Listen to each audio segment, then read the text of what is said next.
দেখো কাটাকুটি করে দিচ্ছি। এদিকে পটল ভাজা হবে, লাউ শাক হবে। লাউ শাক কাটা হয়ে গেছে, আর এই কটা পাতা বেছে রেখে দিয়েছি। কালকে মা বলছে, কালকে হবে না, পরশুদিন পাতা বাটা হবে।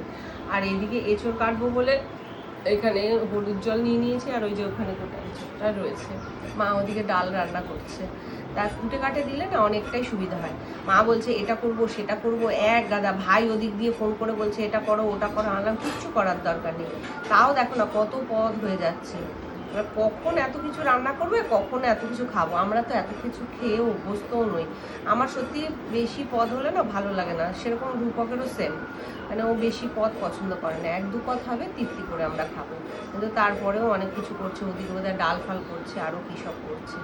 তা ভাই বারবার ফোন করে বলছে এটা ভাজো ওটা ভাজো, এটা করো সেটা করো, এইসব করছে। তা যাই হোক বন্ধুরা, আমি মাকে কাটাকুটি করে গুছিয়ে দিই। মা ওদিকে ফটাফট রান্নাটা সেরে ফেলো, কারণ ওদিকে আবার ভাই অফিস থেকে চলেও আসবে। তা চলো আবার পরে দেখা হচ্ছে।